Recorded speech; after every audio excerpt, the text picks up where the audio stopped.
Good afternoon, everybody, and welcome to this webinar with Food Focus this afternoon. I'm sure you all know that by now, hopefully, that it is World Food Safety Day on the 7th of June. And we're talking today about the fifth call to action, which was issued by the WHO, and that is team up for food safety. Food safety is a shared responsibility. Throughout the week, we've been talking about the different calls to action, and I'm really excited about today's webinar because we're going to be talking about a topic which is very, very close to my heart, and that is food safety culture. But instead of us just talking about it on our own, we thought we would take this teamwork quite literally. And we thought that we would invite a number of other companies that are also passionate about this subject and are also doing work in the field to join with us and to collaborate on a team effort about food safety culture. And so this is very, very cool because it's the first time that we've ever done this. And I'm hoping it's not going to be the last, because I think our strength is actually in the fact that we collaborate and helps to make food safety a shared journey, not just something that we do on our own. We have a really full audience this afternoon. And well, here are the great team that we have this afternoon that will be chatting to us about food safety culture. And I'm going to introduce each one of them as they come up to give their presentations. But just so that you know, I have Debbie Brandt from Progress Excellence, Rolf Uys from Entecom, Professor Ryk Lues from CUT University, Central University of Technology in the Free State, and I have Chrisna Viljoen. So we are the team, and of course there's me, Linda, and Adele in the background that are going to be chatting to you this afternoon. And so without further ado, I'm going to hand over to Professor Lues, who's going to take us through a presentation, just kind of setting some ground rules for food safety culture. This is an absolutely essential part of our food safety management system, and I think there's a couple of points. Thank you. So I'm going to concentrate on the role of leadership specifically, which is something that we haven't touched on as much in the past when it comes to specifically with regard to food safety culture.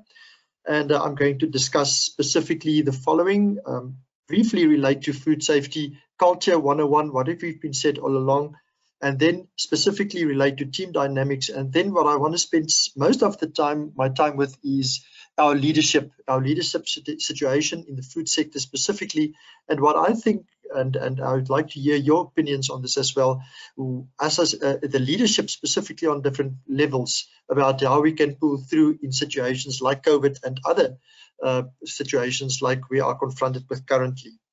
So without any further ado, what we've said, colleagues, is all along that we have the people that's behind food provision, behind the value chain, behind food safety.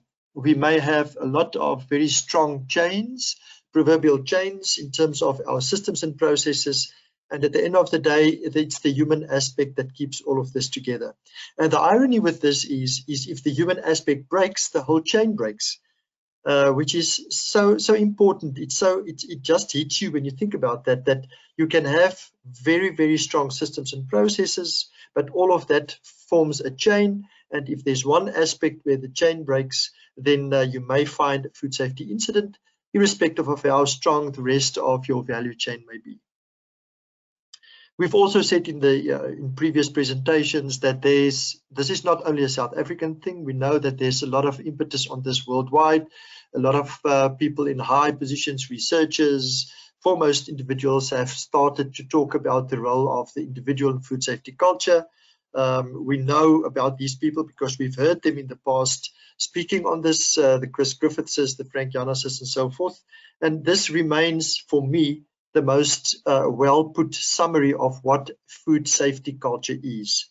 Ensuring food safety beyond our regulatory inspections, not instead of, but beyond, requires a better understanding of organizational culture and human dimensions. And this is what this presentation today and this webinar is all about. And I look so much forward to the other colleagues and what they're going to say about teams and how teams should work together.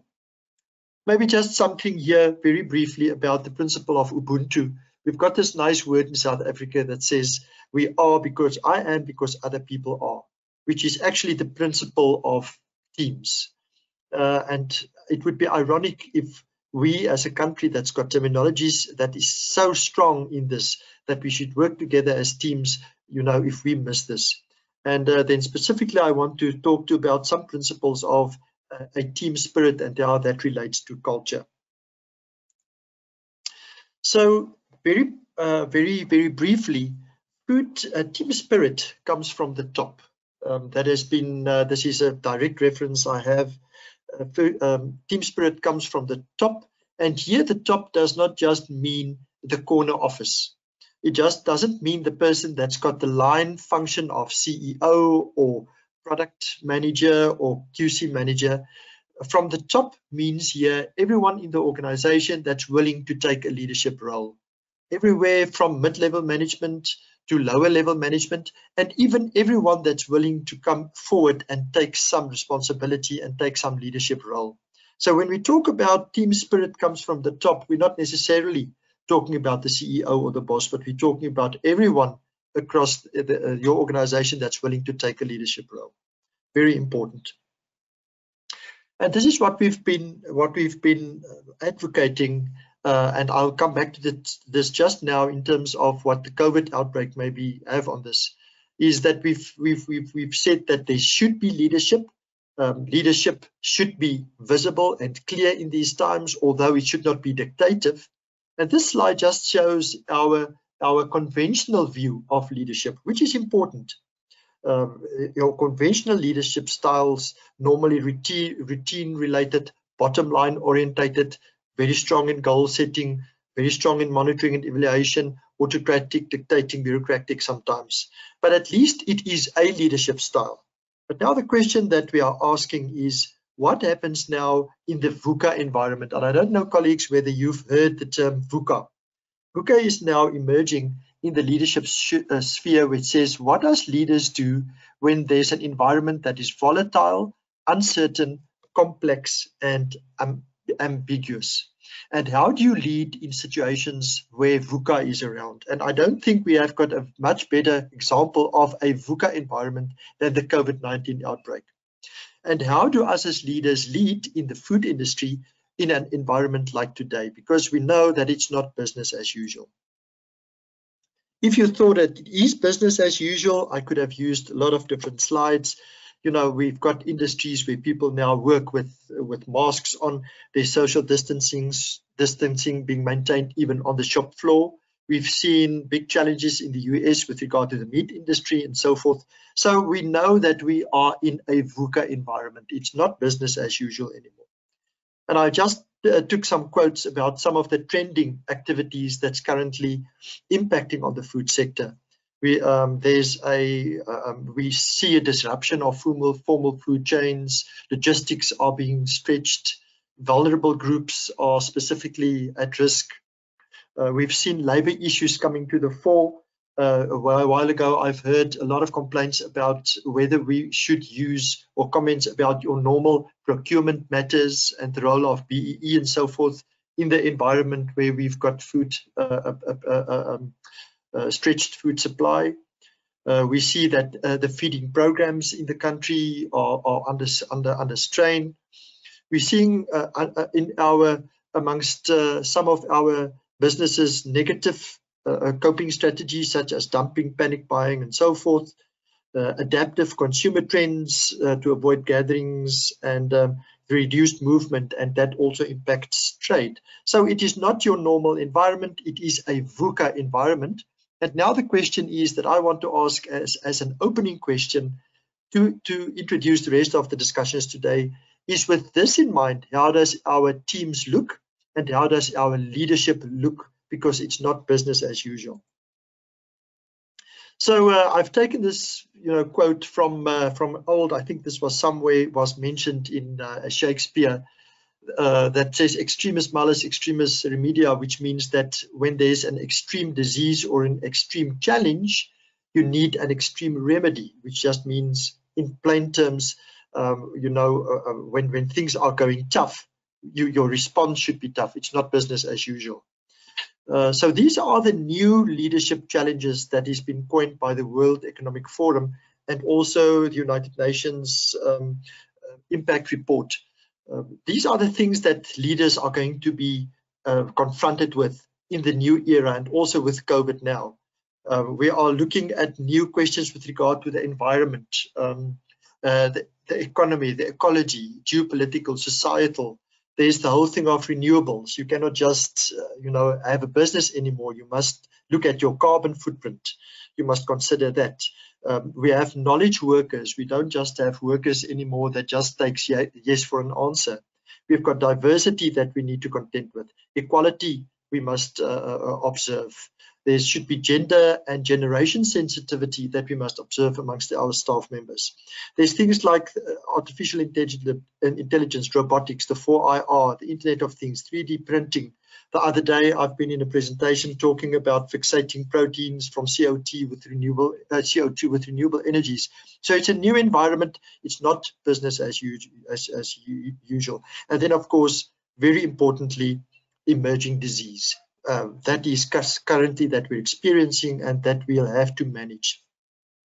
So this is, and I'm getting towards the end of my contribution now, as how do we see teams and how do we see our team contributions in the wake of COVID, is that your conventional leadership styles may not be efficient anymore or adequate to assure success in the VUCA environment, which is a typical COVID environment. We need leaders that are agile, responsive, that can adapt. Linda, you and I have talked a lot about change management and how to be responsive to that. And the former narrow boundaries of leadership we need to expand. And we're looking at hybrid leadership models. So this is my final slide. So if we look at teams and we look at leadership that needs to be responsive to our new team environment in the food sector, what can we give our teams and our leadership to take away some of our takeaway indicators? First of all, contingency is very important. We need to trust the people that work for us and with us. We need to delegate authority, and that relates directly to teams. And if we delegate authority, we should also be clear that the accountability should be either a line delegation of accountability, but we need to leave our teams the space to make mistakes. We need to be flexible, cross-functional, interdisciplinary. In today's world, in the VUCA environment, in the food sector, you cannot just say, this is what I know and this is what I'm going to enforce. You need to listen to a multidisciplinary team that comes with different angles. Lines of authority should be more and more vague, which is a little bit different than what we've been learning from many years in the past, where it's only one person that's right. Lines of authority is becoming vaguer, and there's a saying that says it's not about the idea of authority, but it's about the authority of ideas. I think this says it all. We must trust our collegial and team expertise as leaders to come with the solutions, and that they may have the solutions and not only us. We must mobilize those teams and give them the relevant resources that they can work. We must create buy-in and ownership. And now I think this becomes more to the qualitative aspect of being a leader, influencing and inspiring. And sometimes this seems like a disengage. We're not implying strong dictatorial leadership, but we're also not implying absent leadership. This asks for clear leadership, but a leadership style that involves our teams. We need bravery in these times. We need compassion. I've referred earlier to a slide that says in the Latin, you need leaders that the whole principle of pathos, which is empathetic and humane, that lead by example, that's adaptive and innovative. And of course, the whole aspect of optimizing resources. I just want to refer to lead by example again. We've heard in the food sector of many workers on shop floor level that may lose their jobs, but we're still seeing some of the individuals in higher positions that's again still after bottom line. And I don't think that necessarily is an example of leading by example. So with that in mind and saying a little bit about the leadership component of teams, I really look forward to hearing what the rest of the panel says and the rest of the discussion. But let's just remind us that, Lynn, I think you always say, let's not waste a good crisis. Let's learn from this where we can. And maybe in just different words, Churchill have said that the kite soars highest against the wind, not with it.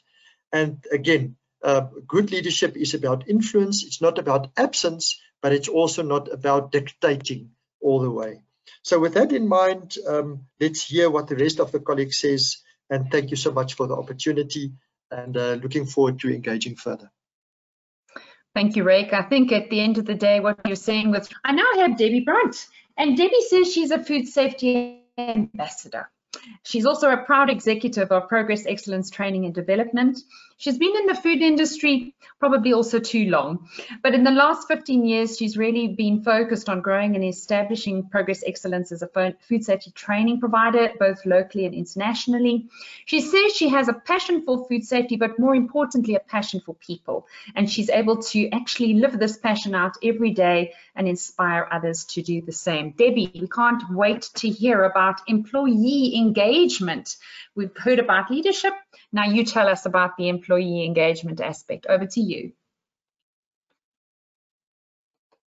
Linda, thank you. This is actually a wonderful opportunity, and as Linda very rightly pointed out, it actually gives me the opportunity to really live my passion and share my thoughts and beliefs with other like-minded people. It's not such a simple task though, to share some practical tips and advice. And for those of you who know Progress Excellence and have been following us on social media, you would know that we are also busy with our own food safety culture excellence journey. And we're learning along the way. And always open to share ideas and learn from others too. So without further ado, I just want to get the presentation. There we go. So sorry, just for today, 3 points that I'd like to cover, and then a fourth one slotting on in terms of what Ryk spoke about. Just a quick look at employee engagement and what it is, and also why is employee engagement so important, and then how to use employee engagement in your journey to food safety culture excellence. So like I said, if you don't know what employee engagement is, I suppose a good place to start is to ask yourself, what do things look like in our organization? And from a statistical point of view, employee engagement is really quite a sad story, to say the least. I think the picture of this boat shows exactly what is happening in our organizations, where we have almost 20% of our employees who are actively disengaged, okay? These are people who are clocking in and clocking out, and they're very unhappy, and they're actually just keen to move along and get out of the organization. This is scary, bearing in mind that this could be a food handler. 52% of our workforce is statistically not engaged. Okay, so they're coming to work, they're not psychologically connected, and they are literally only doing what they need to do. And finally, we have 1/3 of our company who is actively engaged. These are our food safety ambassadors. I think this is exactly where we'll find them. But why employee engagement is so important is because it determines exactly how passionate people feel about their jobs. And it also determines how committed they are to an organization and how much effort they actually put into doing their work. So the challenge at the end of the day becomes, how do we get our people or our workforce from being actively disengaged to actively engaged? And this is where I have a few practical tips. Not forgetting, though, that employees are the organizational culture. Okay. Without people, you cannot claim to have a culture, a good or a bad culture. Without people, it's impossible. Okay. And a food safety culture is actually what we practice. It's what we do. And if an employee is really engaged, they will realize that food safety goes beyond checklists and science and just ticking things off. What they actually realize is that they need to do what is right, even when they are not being watched. So how do we engage our employees in our journey to food safety culture excellence? And I think a lot of what I'm going to say now is not going to be very surprising. If anyone was hoping to get some new tips, I'm very sorry to disappoint. And there is a lot of advice and information out there available about employee engagement. But I had to narrow it down to three for myself. And different organizations would probably go and have to do a bit of introspection and say, listen here, what are the non-negotiables in our organization? For me, the first one is RESPECT, respect. Okay. Without respect, there is a very good chance that you would not succeed with any kind of culture strategy or change culture strategy anyway. Okay. And the idea is to make sure that respect is a core value in your company, and to make sure that every single decision that is made in your organization actually aligns with this value. Next, I'd like to say walk the talk. Don't underestimate the value of actually leading by example. I think saying one thing and then doing something else actually sends a very, very strong message in any organization. And this is not only from a leadership perspective, this is in peer groups as well. The whole concept of, you know what, do as I say and not as I do, just creates a lot of distrust and has the power to undo a lot of good work that has already been done with regards to organizational culture. Something that has really become important to me more recently is the fact that food safety culture is not a project. A project has a start date, it has an end date, and a food safety culture journey is exactly that. It has a clear, distinctive start, but because we are really aiming for food safety culture excellence, we know that this journey can never really end.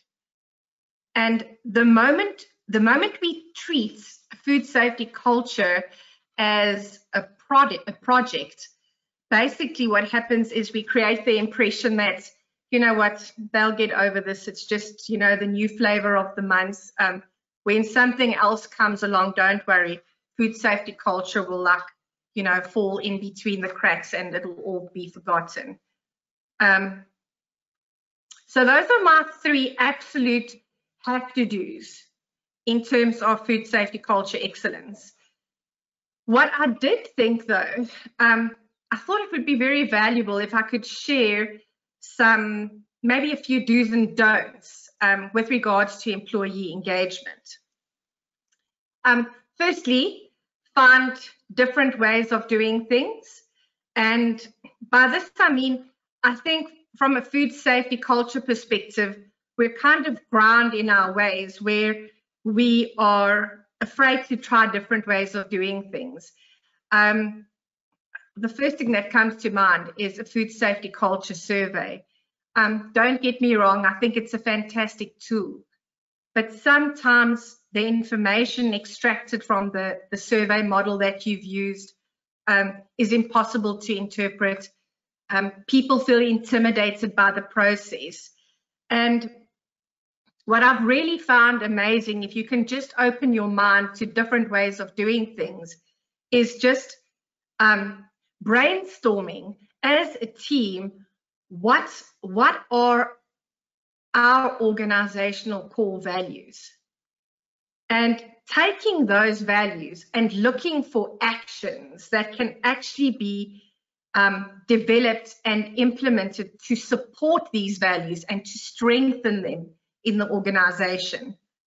The other very important do is making sure that if you are going to measure something in your organization, if you are at a stage where you are ready to say that we are ready to measure our food safety culture, we are ready to measure food safety performance, make sure that your KPIs and your targets drive the right behavior, because sometimes what you are measuring is actually giving you the exact opposite behavior that you want or that you were aiming for.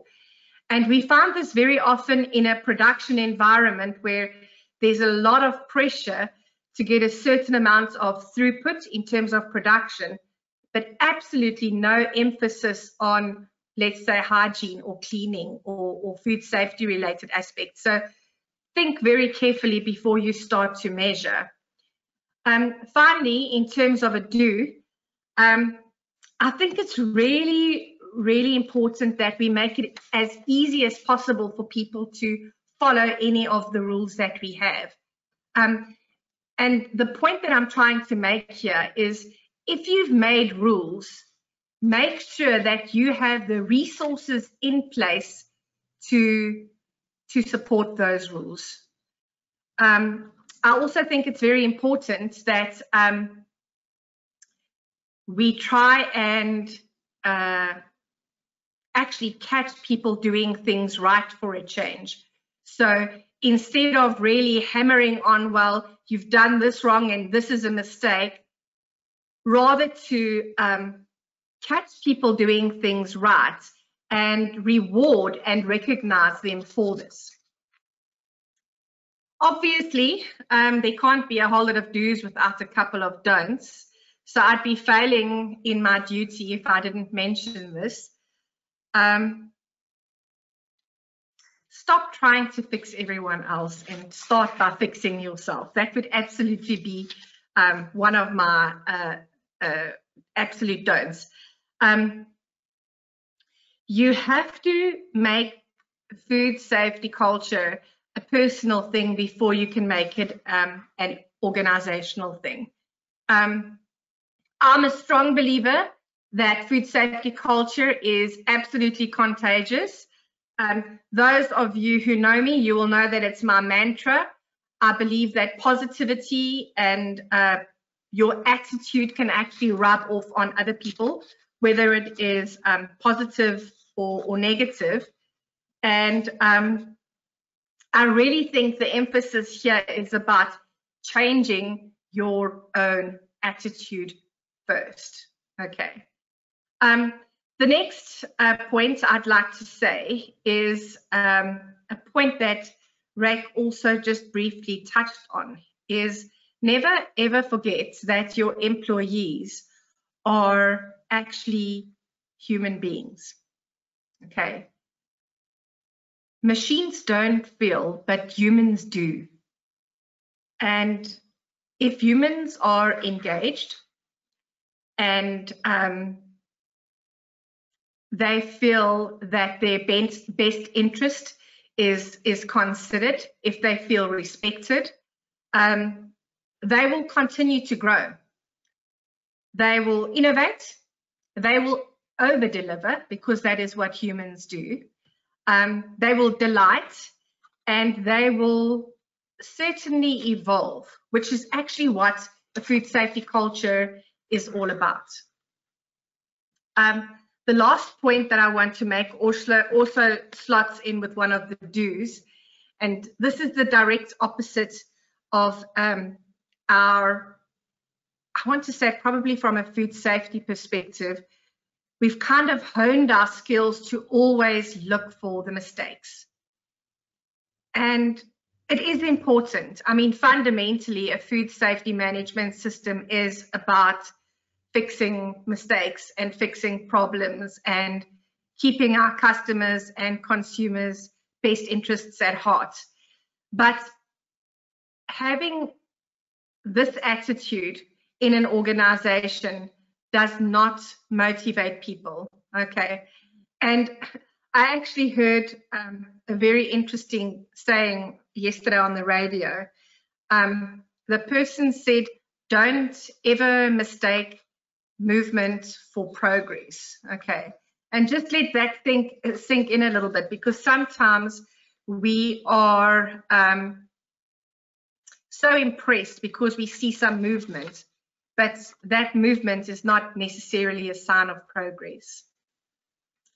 Then, just in terms of leadership engagement, I had to reach out to my team for this, because there's a lot of questions about leadership engagement, and I really don't have all the answers.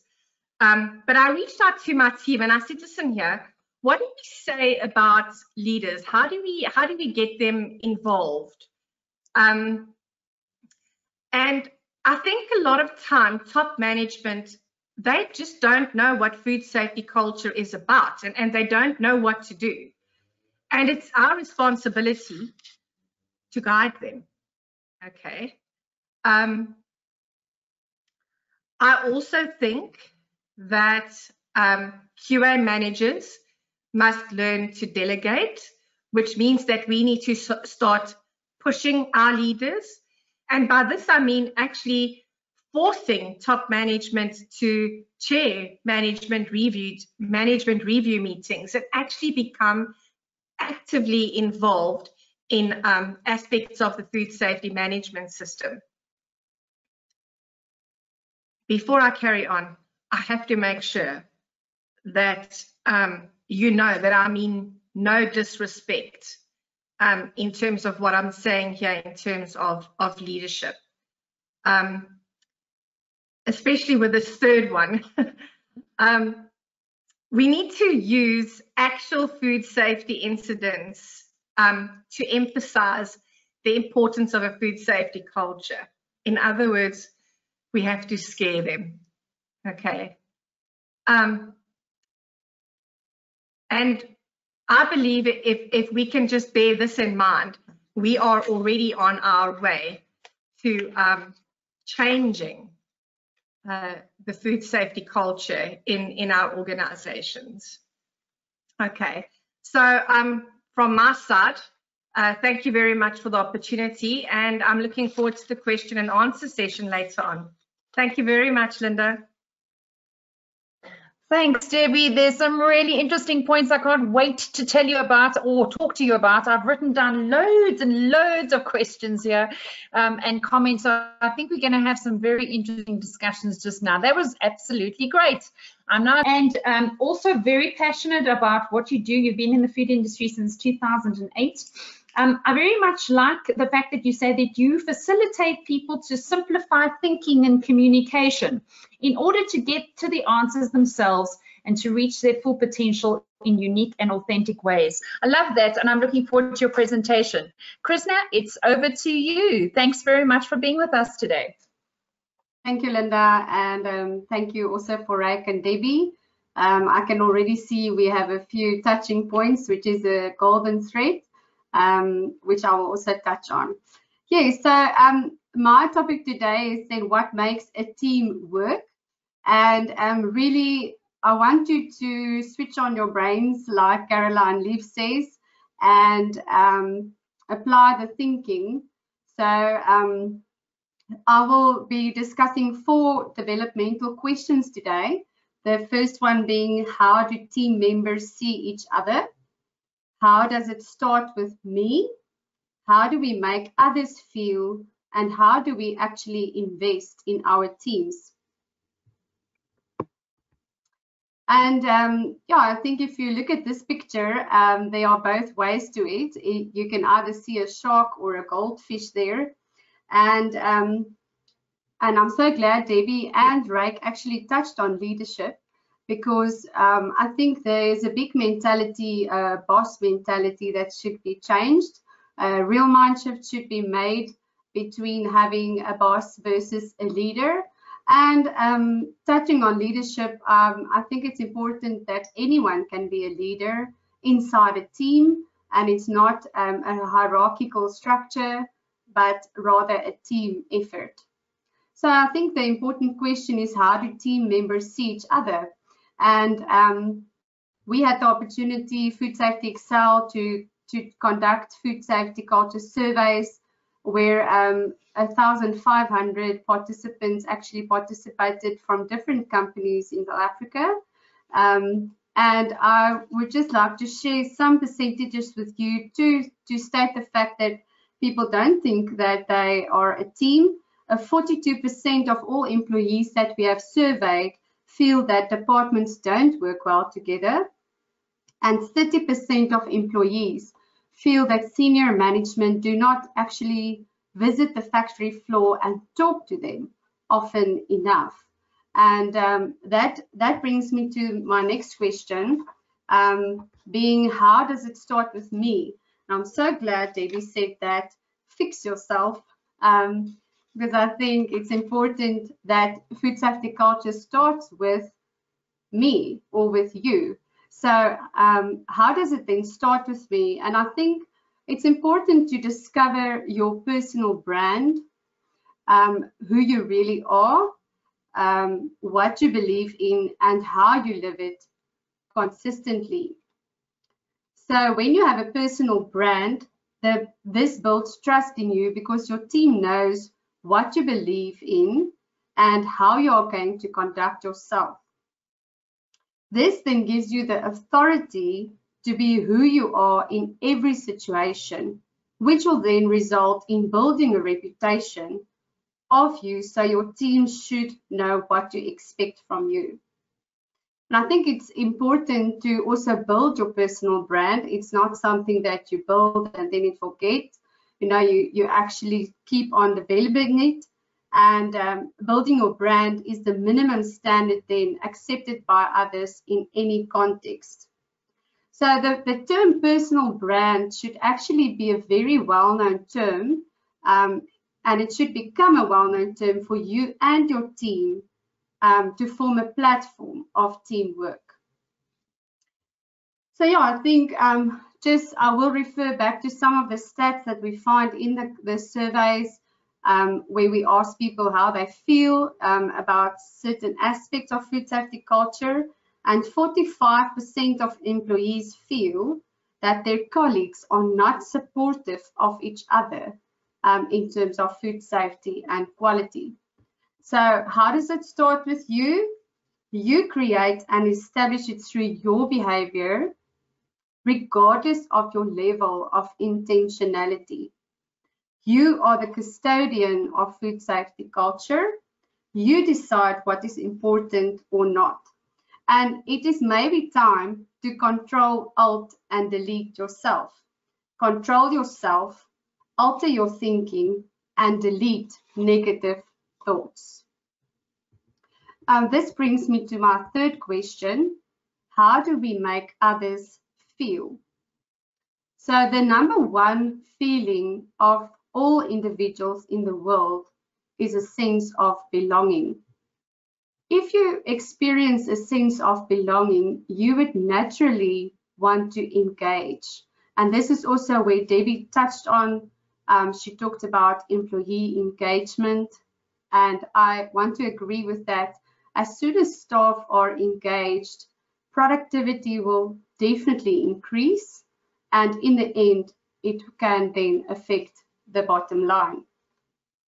So if we think practically of how we actually make others feel, one of the things that is important, and especially in our country, is then the language barriers. So if you think of employees and all the languages we have in South Africa, we also picked it up in the survey that 62% of all employees felt that colleagues speak on purpose in different languages so that they do not understand, and that makes them feel excluded. Words of affirmation: give credit when it's due. If you can criticize, you can also give credit. Show real passion for people, that is sincere. And I think important maybe to ask yourself, that lady, that one of your colleagues that's on maternity leave, have you maybe phoned her just to see how she's coping with the new, the new addition to her world? Then also feedback and communication. Debbie also mentioned this, that we should really try to engage staff in sharing their ideas, getting involved with root cause analysis, having those suggestion or brainstorm sessions. In our country, very important also to address the person and not the culture. Often, and I mean that's going on, I see now in America, the whole racial thing. It's important that we should all see each other as individuals and not to address a culture. Individual greetings make others feel that you actually have passion for people. There are specific types of cultures that greet in different ways, and try to also engage with them in that. And then having the personal approach. If you know me, you will always know I always first talk about family, and I'll ask you how you are, how your kids are. I think it's important for your staff and your team members to know that you also care about their personal lives, and then obviously as a colleague as well. I think a very important quote, and you'll see it there from Maya Angelou, is, "I've learned that people will forget what you said, people will forget what you did, but people will never forget how you made them feel." Then the question, how do we invest in our teams? That is the fourth question that is important to ask ourselves in order to what makes a team work. And the three key aspects would be to invest in training, coaching, and mentoring. And there's often very, very good technical information that's given to students by academic institutions. The challenge we see in the industry is to get that bridge crossed from having technical knowledge into industry practice. And those of you might know, but FoodSafetyExcel has a whole mentorship program for students, especially at the University of Stellenbosch, where we take them into factories, and that's that photo there in the middle, where we take them into factories, we coach them, we walk a road with them in terms of food safety and getting to know the industry. In the surveys we conducted, 38% of all departments feel that they don't have managers to coach or mentor them. And another thing that we picked up is that 39% of all participants feel that they do not have time to attend meetings or training. So if you really want to invest in staff, provide them with opportunities to unlock their true potential, allow them to be, to follow that career, to provide opportunities for them to become excellent individuals. And then, as Linda mentioned, I have a very dynamic all-girls, all-women team, and I'm very proud of them. I think, just to conclude, food safety culture is always done in a team. It does not stop with individuals. It does, however, start with you and your personal brand. And if you've established that personal brand, it's important to always make people feel that they belong, and this will increase productivity and engagement of staff. And lastly, to invest in your staff by unlocking their potential. And I think it's important, food safety culture is often seen as fuzzy or soft, but we should really, we should realize that we cannot add simplicity, but we should rather remove the complexity of food safety culture. Thank you very much. Rolf, it's over to you. I don't know what it is about food safety culture, but there seems to be a lot of people down in Cape Town that talk about this. So far, this is the third presenter who resides in Cape Town, or in the Western Cape rather, who's going to be chatting to us about food safety culture. Rolf is part of the Entecom group, and he's done more food safety audits than I think any of us have ever done with his time at AIB. He's very, very passionate about a whole range of food safety issues, but has a keen interest in the softer skills. So Rolf, let's hear what you have to say about food safety culture, and it is over to you. Right, thanks very much, Linda, and thanks Team Passionate Food Safety Culture. Right, so what I'm going to bring to the party is I've seen the world, I've traveled extensively, seen a lot of food safety systems, what works, what doesn't work, and really to take that and the elements that do work and put it together. What I'll do is I'll use a case study, a recent company I've worked with, and they're by no means complete with the journey, but just the successes we've achieved thus far.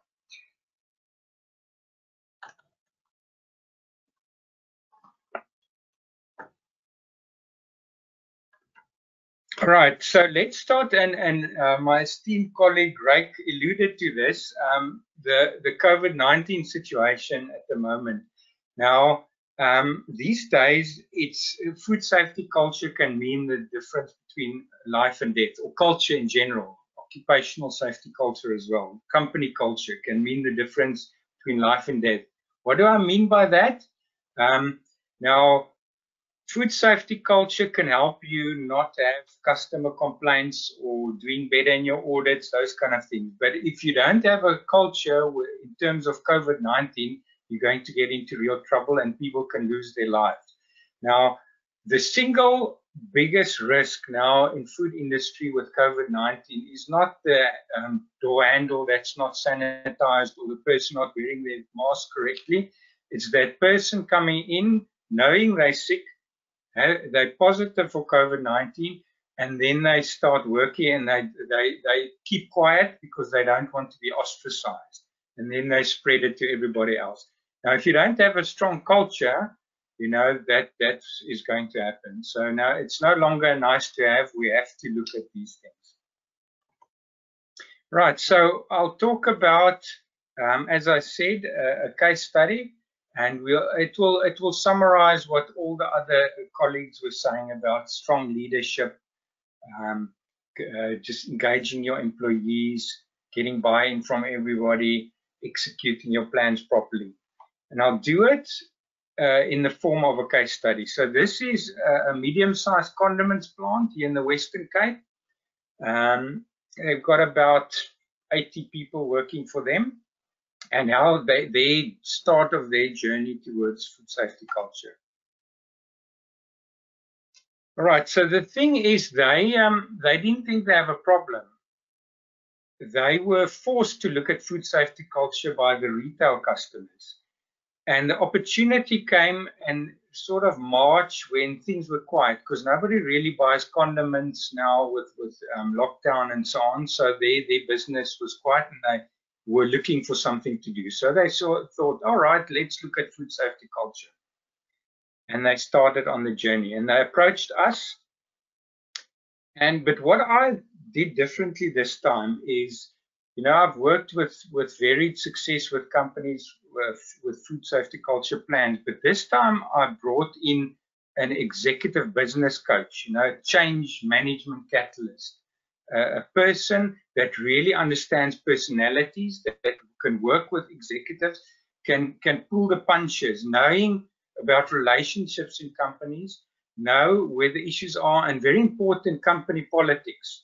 Now we tend to steer around that. It's a delicate dance on a good day, and if you don't get around that and do that properly, you're never going to win the race. So a professional guy that looks at all these things. So he looked at the business side of things, and I just kept us on track on that. We meet the food safety culture objectives, and I used the Gfsi guidance for that. What we did, so we worked together, sat everybody down, we interviewed them, and we found out what the issues were in the company. Okay, what were the outcomes? Just a general lack of communication. People were communicating in different ways. The ops manager thought his way of thinking is the same as everybody else, and it wasn't necessary. Everybody has a different way of communication. So we discovered that. There were a lot of personality issues. Some people really severely disliked other people, and again, it's one of those delicate issues that you need to know about. There were even romantic relationships in the organization, which, was putting distrust into other departments. There was confusing messages on food safety. The production people would say, you only have 2 hours to clean, whereas food safety was saying, you must clean at least 4 hours because you must remember to do the swabs and the checklist, and there's not enough time in 2 hours. So the poor guys in the floor didn't know what to do. So a lot of confusing messaging. And then also selective accountability. Only certain people were accountable for food safety. Typically your quality department and a little bit on production and senior management, but pretty much the rest weren't accountable for food safety at all. Right, so in short, what was the strategy to solve these guys' problems? So the two of us worked with the ops manager. The ops manager was the senior person on site to get a clear picture of what is needed. Right, what's the final net result? What do we want to achieve? What's your ideal final picture? And that was now explained. And what's the one standard you want at the end of the day? What's the one vision? What are the values you want to portray? So Debbie, I think, mentioned that about the values. So this is what these guys came up with. So we worked with the ops manager, then the executive team under that ops manager, and the values they came up with was passion, honesty, respect, trust. Systems are not negotiable. So whether it's the occupational safety system, the food safety system, the environmental management system, it's not negotiable. We will follow it, and you are accountable. Everybody is accountable. So those were their values. Right, and they said, and that comes up in everything, in meetings, in communications, and in, if there's a supplier meeting, they would look at those things. If there's a monthly food safety meeting, they'd make sure they follow those values. When hiring people, you don't hire the guy who's the cheapest. You get the one who's got those values closest to heart. Right, so we started at the top, then executive level, then the level down next to that, so your middle management, your supervisors, sat with them. What is your final picture you want? What do you want to achieve? Right, and then filtered that all the way down, and inevitably there were the roadblocks, or the roadblockers, those individuals, and in Debbie's analogy of the canoe, the guys there at the back of the boat, those that are not rowing, that are counterproductive, the disengaged employees. But not only the disengaged ones, the ones that actually block the progress. They were identified, and again, that's a delicate situation, what to do with them. Try and convert them, if not, one has to work them out. And unfortunately, that's the reality to achieve success. Right, so that process is now pretty much started. Not all the way there yet, but the success is already showing.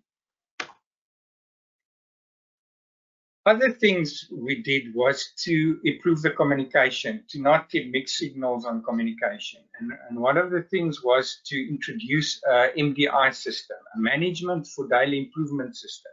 How does this work? Every day, it's 7 minutes. There's a meeting for 7 minutes at production level. So here is the supervisor, and there's the team members under the supervisor. And the employee gives 2 minutes, and the company gives 5 minutes. So at 2 minutes to 8, they start their meeting, and they discuss a few key things, and then they start their day. What are those key things? The abbreviation is FOMIP, right? Food safety, occupational safety, morale, yield, productivity. Started measuring these basic things in each one. So QA near misses would be your measurable on food safety. Injury on duties, your measurable on occupational safety. Absenteeism on morale, because the more absent people are, the lower the morale. You know, there are exceptions, especially now during these times, but in general, that gives you an indication. Efficiencies to show yield. I mean, that's core to the business. One can't just look at the food safety aspects. You need to look at these things as well. And productivity. How much product did I make in a certain time?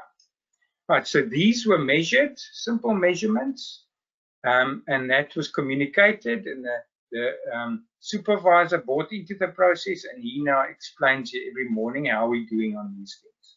Right, 7 minutes every day. It's not too much. Right, then other things that were done to improve the situation were Gemba walks. Now, what is a Gemba walk? Senior management every morning just walks the floor, interacts with a few people, you know, is polite and friendly and just shows leadership, but also gets an idea of typical problems of the day. And then at the same time also looks at housekeeping and keeping things tidy, like in the picture there. Then what they also looked at is team sizes. Now, if your teams are too large, if one supervisor is managing 30 people, it won't work. It's like at school, you know, the teacher, if the class is too big, the teacher only knows the naughty one and the clever one, and all the others fly under the radar.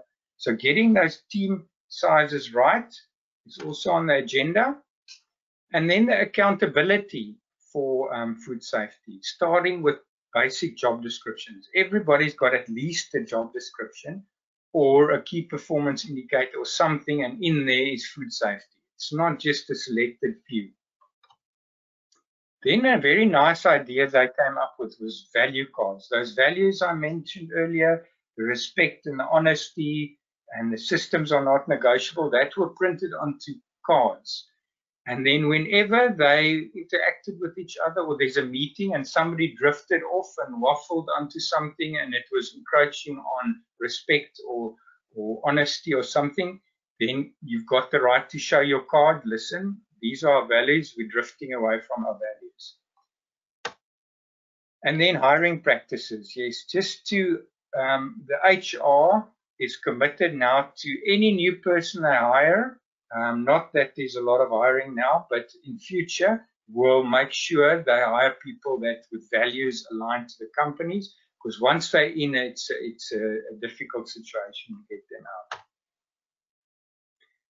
All right, so from personally what I learned is just to get that expert who can deal with personalities and now knows how to turn businesses around and can ask the difficult questions and can take the gloves off, to get that person on my team.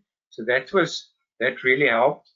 And then really just to summarize, the success for any food safety culture program is an inspirational coach or leader, a clear vision, a simple plan. Everybody must buy into that plan, must be executed well, and then success will follow. Now, why does that look familiar? Isn't that maybe how we won the World Cup? You know, we had an inspirational coach, an inspirational captain, a simple plan, you know, just good forward play, good scrums, good defense. Did that well. Everybody bought into it, and the rest was easy. Success followed. All right, thanks. So that, in short, was just a quick case study to tie it all together.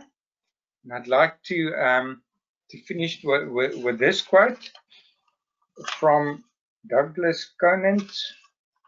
To win in the marketplace, you must first win the workplace. All right, so it's not about all the fancy standards. It's about getting your people on board. Cool. Debbie, have you met quality managers that have to fix themselves before they can fix anyone else? Absolutely. I think the first step is the realization that you have to change yourself. And I have to come in here and say that we have this very strong technical background. Most of us are scientists or microbiologists. We see things black and white. But when you are working with people, when we are working with humans, we have to remember that things can be gray. And that means you have to change yourself. You have to allow yourself to sometimes see these different shades. Yeah. Absolutely. I couldn't agree with you more. I've had to work with a number of quality managers where, after witnessing their behavior in meetings and what have you, have thought to myself, no wonder we have a problem. If you spoke to me like that, I would probably also do everything I possibly could not to do things the way that you want me to do things. Ryk, I know that you have you always want to challenge the rules, but would you say that possibly our food safety management systems and the way we've gone about implementing food safety management systems with a very strong focus on compliance, and it's been forced down by the retailers, customers, it hasn't been something that's necessarily been adopted voluntarily. Do you think we've become the servant of our master rather than the system being our slave? Thanks, Lynn. I'm going to respond, and I just want to briefly respond to something that Debbie also said, the question that you had to Debbie with regard to why do we do these things. And I think I want to be clear on this. Debbie mentioned, trust for one another, respect. And it's very clear that, in my opinion, and this is what I've seen in statistics and as we go along, and I'm sure history will prove the same, that for those individuals out there, for those hardcore business CEOs that think that food safety culture is just a soft thing, is just a qualitative soft discipline that gives us nice work environments. That is not really only true. Yes, it's nice to respect your fellow colleagues. It's nice to have a nice working environment. But food safety culture is a means to an end, bottom line. Food safety culture contributes to your performance. It contributes to the quality of your food and the safety of your food. And we've showed lots of times why that is the case. Very simply because systems, process, compliance cannot look everywhere. So if you're somebody that does not buy into the principle of food safety culture, at least acknowledge that it's a means to an end. It can keep you out of trouble as a business because it will probably give you a better organizational culture and less personnel issues and complaints. It will definitely add to the quality of your product.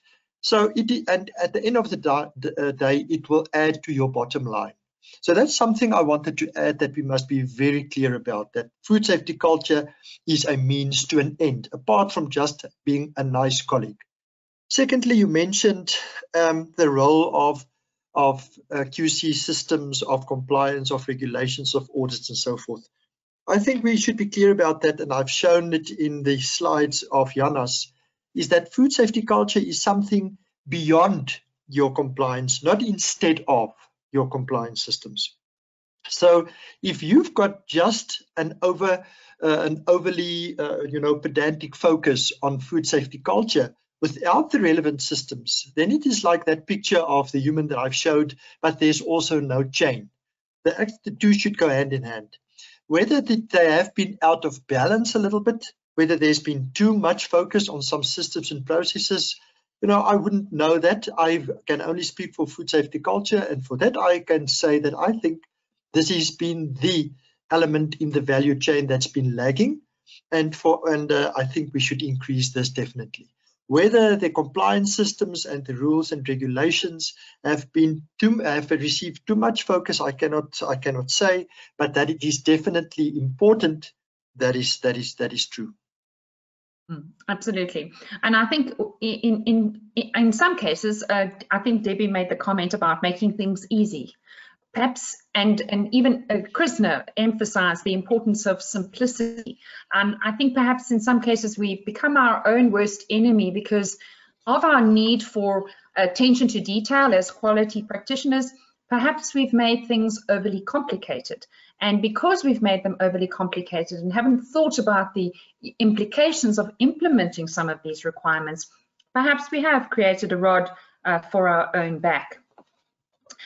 Rolf, do we need a champion, a coach, and a conscience? I'm very interested to hear about the coach and why you chose to bring in someone to deal with top management and didn't delegate that responsibility to the obvious choice, and that would of course be the quality manager. I mean, the quality manager is supposed to do everything. I'm saying this tongue in cheek. I'm very interested in the why behind the coach. Yeah, it's just those company politics to be honest about that, to get around that. And the quality manager often is not objective enough. So that just worked for us to get an outside body, a professional guy who understands personalities and business and relationships in business, and be the mediator. Absolutely, and I couldn't agree with you more. I think this is where many food safety culture or even culture projects fail, because there isn't a person who is who has enough neutrality or perhaps even enough courage to be able to say some of the things that need to be said in order to change the direction with the organization is going in. Another question: do we need a food safety culture?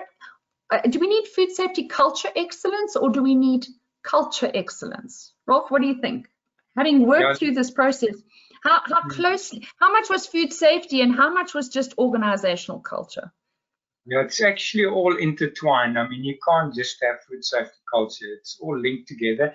And if the culture is right, all the others will flow in the right direction. I mean, so absolutely, occupational safety, environment, everything else, just all departments have a culture. Absolutely, I couldn't agree more. And I think at the moment we are very focused on occupational health and safety, understandably. And I think that the amount that we can actually gain from this pandemic by having to work together, by having to take personal responsibility for our behaviors, plus taking responsibility for our colleagues' behaviors, by seeing this as a team effort in ensuring that we have the right practices in place for COVID. I think in many cases this will help to build a very strong foundation for food safety culture as an element of organizational culture going forward. There is one very difficult question that I would like you to answer. And I think that there are many people that are listening to this webinar that probably have some variation on this question.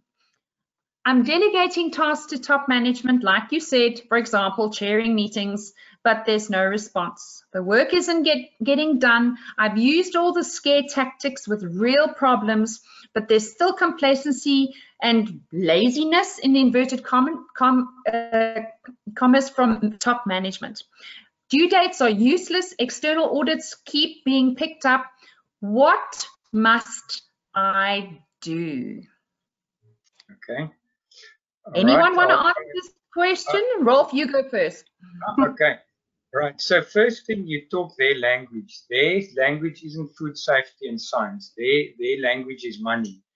Right. So you say to the top manager, how much are we losing because we're running full steam and we're not doing preventive maintenance, or we're not cleaning? And then you start measuring things. So what are we losing on customer complaints? What are we losing on breakdowns? What are we losing on the time that we break down to? All the cost of poor quality issues.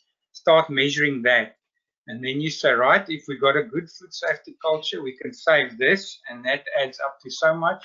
And then you start getting their attention. But if you just talk food safety incidents and microbiology, you lose them. So speak their language.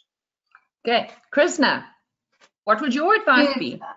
Linda, I would definitely start by with the personal brand to be established, as it starts with individuals. Even the senior management, as individuals, they have to make the choice to change the attitude towards culture, being business and food safety culture, and they need to make a choice that whether it's important or not. And I agree with Rolf in saying, food safety culture is measurable. If you start measuring absenteeism, staff turnovers, recall costs, it's definitely measurable, but it should firstly start with individuals to make that choice to invest in themselves and their personal brands, who they are, what they believe, and how they live their values consistently throughout any circumstances. Thank you. Debbie, your suggestion. I was hoping you're going to forget about me. Because this is a tough one. This is a tough one. It's a tough one, and this is the answer I was looking for when I spoke to my team. So when you posed the question, I thought, just pack your bags and get as far away as you can. But obviously, we know that's not always possible. I must say, I agree with Rolf. I agree with what Krisna said. But I still have this niggly feeling that some people still will just not listen. And I am still looking for that book. If you know that it's been written yet, please let me know. I'm looking for that answer. It's called Switch on Your Brain. Maybe this is an opportunity also for us to reach out to the participants and say, if you've done something that's really worked, please share. Absolutely, absolutely. Lynn, if I also may say something is, I think we all say that food safety culture is this fuzzy thing, so yes, I agree with what Ralph is saying in terms of putting it into a money type of concept for them. But, I honestly think to myself, if you ask the question to each person and you say to the guy, listen, how much is the brand, your brand name? What is the value for that for you in life? So in terms of that whole thing that everybody was saying, that passion, that trust, that belief, that understanding, I mean, that's what's creating their income. That's what's giving their family, their quality of life and things like that. So in my mind, I'm thinking to myself, if you ask that question to the person and say, okay, are you prepared to lose all that? Because they must make the connection that if something happens to their brand, if something happens to their people, they're not going to be able to live the life that they have. And for me, it's just, you know, that whole, and once again, like we are saying all the time, you know, what makes food safety culture a difficult concept is because it is the fuzzy things. But the fuzzy things for the owner of that company is, do you realize that if you're not going to look after the people, not going to create your culture, you at the end of the day are standing in the possibility or in the situation where you can lose that what you are providing your family. Absolutely, and I think possibly business security, business continuity, some of the very real challenges that we've been faced with in the last 11 weeks, possibly those lessons are a little closer to people's thinking now than they were before, and maybe not for food safety reasons, but for occupational health and safety reasons, but it does give us an opportunity to have that conversation. I'm going to bring it to a close with my 5 cents worth for this question. I do think that food safety culture or organizational culture is a continuum. I don't think it's necessarily, there is not a place called utopia when it comes to food safety culture, because it will very much depend on the organization and it will depend on their objectives, and it will depend very much on the senior management team that are leading the organization. So it is quite possible that you could have a company that has a very poor or a very negative food safety culture, and that may or may not impact on their business activities depending on their business objectives. Is it the right food safety culture? No, not at all. Does it support food safety? No, not at all. On the other end of the spectrum, you may have best in class, where they want to do right. They're constantly looking for that place, and they're constantly striving to be better, where they're very open to ideas and very open to the, you know, best in class ways. And then there's the rest of us that are probably somewhere in the middle. I think Krisna used a very important word, and that is there has to be a choice.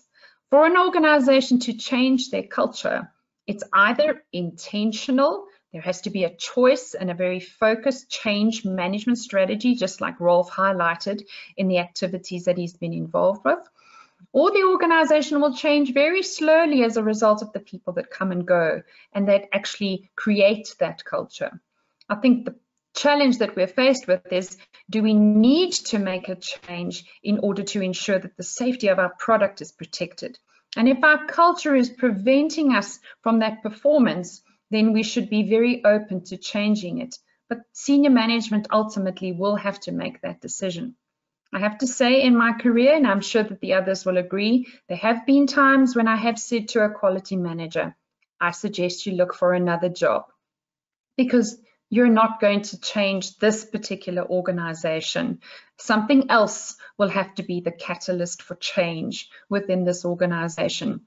As we've suggested, first change yourself, look at yourself, make sure it's not something that you're doing, and make sure that if we're going to make this change, senior management is behind it. And Rolf's suggestion of an external person is very helpful to actually drive this change within the organization. I'd love to continue the discussion. I think there's loads and loads we could talk about, but we've already gone way over time. For those of you that have stuck with us for this extended webinar, thank you so much. For each of the presenters, thank you for sharing your personal passion for this subject. Thank you for sharing your ideas. They're really, really great and practical. For those of you that weren't able to join the webinar because we were full, don't stress, the webinar recording will be available before this evening, and we'll share it with everybody. It'll be available to everyone so you can pass it on. Thanks, everyone. Tomorrow is the last day of the World Food Safety Sessions. If you haven't done something as a food company yet, you've got tomorrow. Make sure you get it done. And thank you very much for joining us. Check out the program. And again, thank you to all the organizations that have been involved with working with the national team at the Department of Health to make this week all about food safety. We'll chat again soon. Thanks, everyone.